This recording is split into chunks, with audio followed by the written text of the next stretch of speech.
जी बिल्कुल नज़ीर, इन वक्त मौजूद आहियां घारो में। जॾहिं त 10 मुहर्रम जो जुलूस है, मातमी जुलूस जो है और पंहिंजी मंज़िल लाइ जेको आहे उहो रवां दवा आहे। ऐं हिते जेको घारो SHO मुमताज़ बुरोही जी अॻुवाणी में हिते सिक्योरिटी बि जेकी जाम लगाई वई है।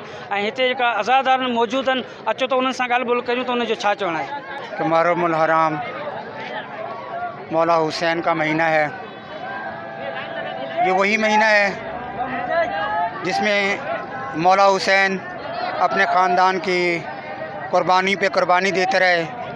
और आज अगर मस्जिदें आबाद हैं, आज अगर कलमा ज़िंदा है, आज अगर नमाज़ें हैं, अज़ानें हैं, हज है, तो ये सिर्फ़ और सिर्फ मौला हुसैन की वो कुर्बानी है।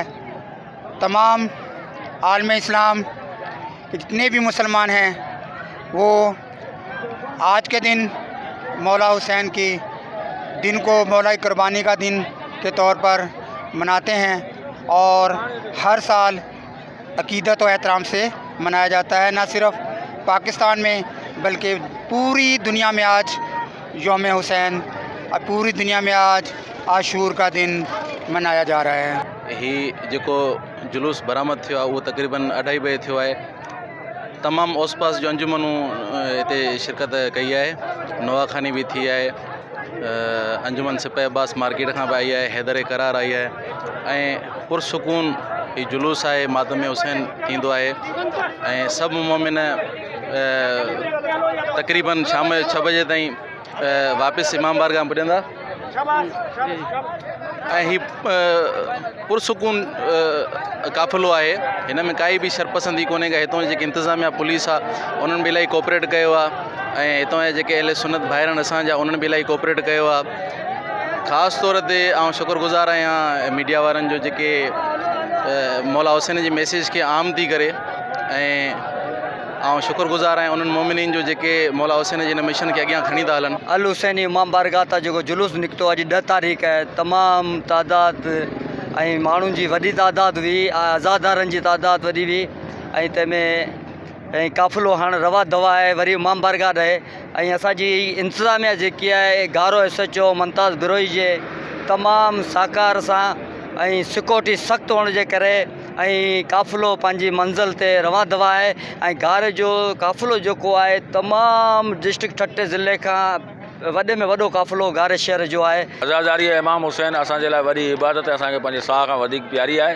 हीअ असांजो जेको मातम आहे इहो हिकिड़ो इंटरनेशनल एहतजाज आहे। इहो इन ख़िलाफ़ु एहतजाज आहे। असीं दुनिया खे मैसेज ॾींदा आहियूं, हिकिड़ो पैगाम ॾींदा आहियूं, दुनिया खे आगाह कंदा आहियूं त अॼु खां 1400 साल अॻु यज़ीद नाले हिकिड़े हुक्मरान जी हुक्मरानी में नवासे रसूल हज़रत इमाम हुसैन अलैहिस्सलाम ऐं संदसि जानसार साथियुनि खे बेगुनाह बिला जुर्म शहीद कयो वियो। ऐं उन ई तसलसल खे बरक़रार रखंदे असीं हर साल यज़ीद ऐं यज़ीदियत ख़िलाफ़ु सरापा एहतजाज हूंदा आहियूं।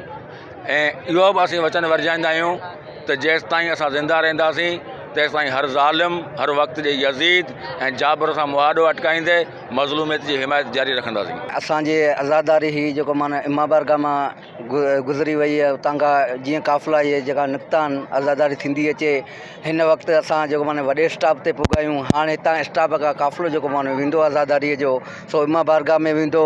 ऐं अड़े हिते चाकू बि जेको माना आज़ादारनि जेको माना पंहिंजा मथा फाड़े छॾिया ऐं चाकू बि लॻानि। ऐं उन खां पोइ रंजीर नारो वॾो माताम थियो आहे।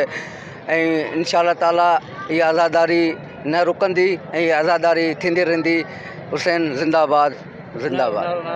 हर साल जीअं 10 मुहर्रम ते असांजो जुलूस रवां दवा आहे ऐं इंतज़ामिया भी सुठी आहे, इंतज़ामिया सुठी सेकार कई आहे।